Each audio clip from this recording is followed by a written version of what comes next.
정부 당국이 내년 1월에 상호 관심사를 논의하기 위해 남북 대화를 하자고 북측에 제안을 했습니다. 통일준비위원회가 제안하는 형식을 취했습니다. 지난 아시안게임 때 북고위급이 한국 방문 이후 약속됐던 고위급 회담이 무산된 이후 첫 회담 제안이라 긍정적으로 평가합니다. 북당국은 정부의 대화 제의에 대해 화답해 주길 바랍니다. 그러나 북당국이 긍정적 답변이 올 것이라는 기대에 대해서는 의문스럽습니다.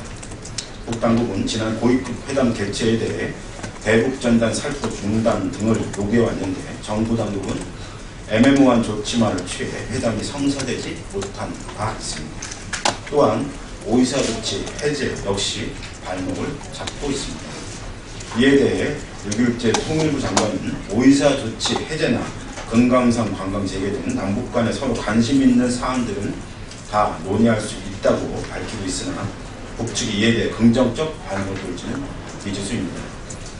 또한 북한 당국이 통일준비위원회가 남측의 일방적인 통일 추진이 아니냐는 의문을 보내고 있는데 통일준비위원회 명의의 전통문을 보내고 회담 수석대표를 통일준비위원회 부위원장으로 지정한 것은 회담을 성사시키기 위한 진정성 있는 태도로 보기에는 매우 의문스럽습니다. 지금 정부 당국이 취할 조치는 대화하자고 반복하는 것이 아니라 북측이 대화에 나올 수 있는 북측 관심사에 대한 전향적 조치입니다. 대북 전단 살포, 오이사 조치, 해제 등에 대한 긍정적 신호를 보내야 할 때입니다.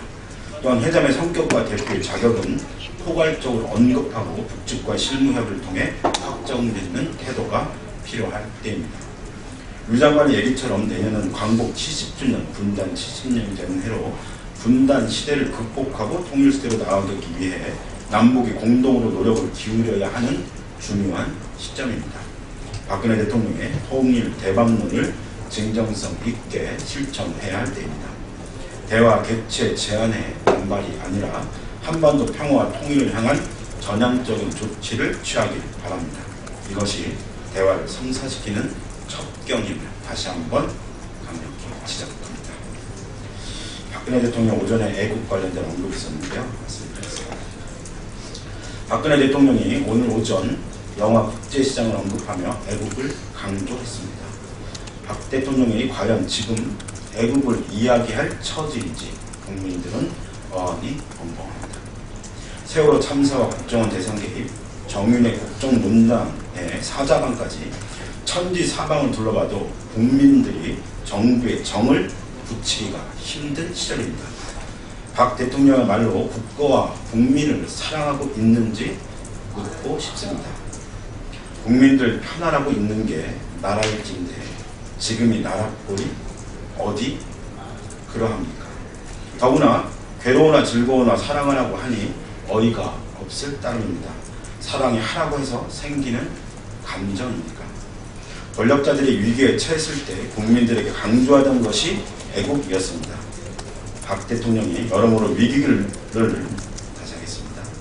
박 대통령이 여러모로 위기를 느끼고 있다면 자신의 통치 철학부터 바꾸길 바랍니다. 에어 아시아기 실종 관련해서 말씀드리겠습니다. 어제 싱가포르를 향하던 에어 아시아기가 실종되어 각국이 함께 수색 작업에 나섰다고 합니다. 우리나라 탑승객이 확인된 만큼 우리 정부 역시 초계기 파견뿐만 아니라 다각도의 실종자 수색 작업 지원을 아끼지 말아야 할 것입니다. 아울러 노심초사하며 생활을 기다리고 있을 실종자 가족들에게 위로의 말씀을 전합니다. 희망의 끈을 놓지 않을 것입니다. 실종자들의 무사 생활을 기원합니다. 모란시장 고병원 AI가 검출됐다는 거 관련해서 말씀드리겠습니다. 성남 모란시장에서 판매 중인 토종닭에서 고병원성 AI가 발견돼 시장 전역에서 판매 중인 닭, 오리 등 가금류 3,200여 마리를 살처분하고 판매 업소를 폐쇄했다고 합니다. 문제는 농식품부가 주말 전에 확인한 사항을 주말이 다 지나서야 공개했다는 것입니다. 모란시장은 동물 등을 거래하는 재래시장 중 최대 규모입니다. 주말에 수많은 유동인구가 발생하는 지역인 만큼 여러 가능성을 염두에 두고 가능한 모든 조치를 취해야 하는데 그렇지 않았다는 것입니다. 더욱이 지난 9월부터 재래시장 등지에서 6회 이상 AI가 발생했지만 공개되지 않았다는 사실도 함께 드러나 정부 당국이 안이한 태도를 갖고 있는 것은 아닌지 의심이 들게 합니다. 전염병 급속한 전파로 인한 축산업의 타격과 국민 안전에 달린 문제에는 단호하면서도 신중한 태도를 보여줘야 할 때입니다. 정부 당국은 AI가 더 이상 확산되지 않도록 가금는 농장 등에 대한 역학조사와 방역에 집중하길 바랍니다. 또한 이번 사태로 피해를 입을 상인들과 업주 등에 대한 구제책도 함께 강구해 주길 바랍니다. 제2롯데월드가 계속 안전사고가 발생하고 있는데요. 말씀드리겠습니다. 제2롯데월드가 이쯤 되면 사고 종합월드라 말해도 될 법합니다. 며칠 전 롯데월드 인근 보도블록에서 우리 염류하더니 어제는 제2롯데월드몰 1층 좌측부 출입문 가운데 하나가 분리되면서 지나던 시민이 깔리는 사고가 발생했습니다. 싱크홀, 지하철 누수, 아쿠아리움 누수, 영화관 흔들림, 건설 노동자 추락 사망 등 끊임없는 안전사고가 이어진 가운데 또다시 하루가 멀다 하고 사고가 이어지고 있습니다. 한국 사회에서 일어날 수 있는 안전사고의 종합판을 보는 듯 합니다. 세월호 참사 이후 안전에 대한 국민적 우려가 큽니다.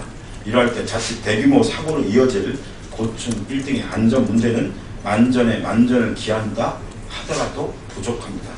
그런데 연속된 안전사고의 문제를 그때 땜질식으로 처리하는 롯데월드 측이나 서울시 국민안전처의 태도에 심히 유감스럽습니다. 이제 제2롯데월드에 끊이지 않는 안전사고를 막는 길은 다른 방법이 없어 보입니다. 즉각 모든 건물에 대한 영업 중단 조치를 내리고 특별 정밀 안전 진단을 실시해야 할 것입니다.